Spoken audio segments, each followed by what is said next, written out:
अपना मूल्य समझो और विश्वास करो कि तुम संसार के सबसे महत्वपूर्ण व्यक्ति हो। हेलो दोस्तों, कैसे हैं आप लोग? मैं उम्मीद करती हूँ कि आप सभी अच्छे ही होंगे। दोस्तों, आज हम इस प्रसंग से ये जानेंगे कि मनुष्य बौद्धिक दृष्टि से सुंदर और विवेकशील होना चाहिए, चाहे शारीरिक रूप से कुरूपी क्यों न हो, क्योंकि शरीर तो क्षणभंगुर है और आपके विचार, निर्णय और सोच सदियों तक लोगों का मार्गदर्शन करती रहती है। तो चलो दोस्तों, अब सुनते हैं आज का प्रसंग, अष्टावक्र का संवाद। ऋषि को अपने शिष्य कहोर की प्रतिभा से प्रभावित होकर उन्होंने अपनी पुत्री सुजाता का विवाह कहोर से कर दिया।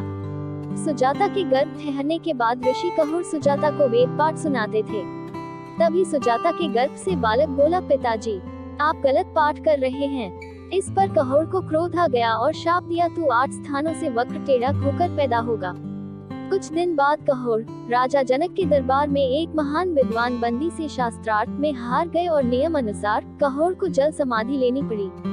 कुछ दिनों बाद अष्टावक्र का जन्म हुआ। एक दिन माँ से पिता की सच्चाई पता चली तो अष्टावक्र दुखी हुआ और 12 साल का अष्टावक्र बंदी से शास्त्रार्थ करने के लिए राजा जनक के दरबार में पहुंचा। सभा में आते ही बंदी को शास्त्रार्थ के लिए चुनौती दी, लेकिन अष्टावक्र को देखकर सभी पंडित और सभासद हंसने लगे, क्योंकि वो 8 जगह से टेढ़े थे। उनकी चाल से ही लोग हंसने लगते थे। सभी अष्टावक्र पर हंस रहे थे और अष्टावक्र सब लोगों पर। जनक ने पूछा, हे बालक, सभी लोगों की हंसी समझ आती है, लेकिन तुम क्यों हंस रहे हो? अष्टावक्र बोले, महाराज, आपकी सभा चमारों की सभा है। जो मेरी चमड़ी की विकृति पर हंस रहे हैं, इनमें कोई विद्वान नहीं, ये चमड़े के पारखी हैं। मंदिर के टेढ़े होने से आकाश टेढ़ा नहीं होता है और घड़े के फूटे होने से आकाश नहीं फूटता है। इसके बाद शास्त्रार्थ में बंदी की हार हुई। अष्टावक्र ने बंदी को जल में डुबोने का आग्रह किया। बंदी बोला, मैं वरुण पुत्र हूँ और सब हारे ब्राह्मणों को पिता से पास भेज देता हूँ। मैं उनको वापस बुला लेता हूँ। सभी हारे हुए ब्राह्मण वापस आ गए। उनमें अष्टावक्र के पिता कहोर भी थे। इसके बाद राजा जनक ने अष्टावक्र को अपना गुरु बना लिया और उनके आत्मज्ञान प्राप्त किया।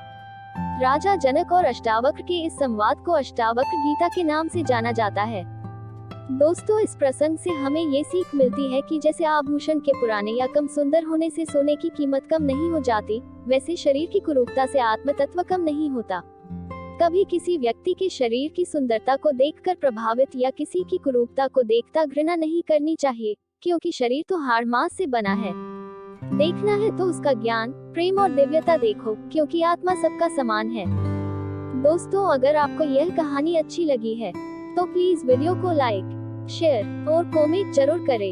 ऐसी और भी मजेदार प्रेरक कहानियाँ सुनने और पहली बार वीडियो पर नए आए हों तो चैनल को सब्सक्राइब जरूर कर लें। चलिए दोस्तों, मिलते हैं एक नई ऊर्जावान कहानी के साथ। यहाँ तक वीडियो में बने रहने के लिए सभी का धन्यवाद।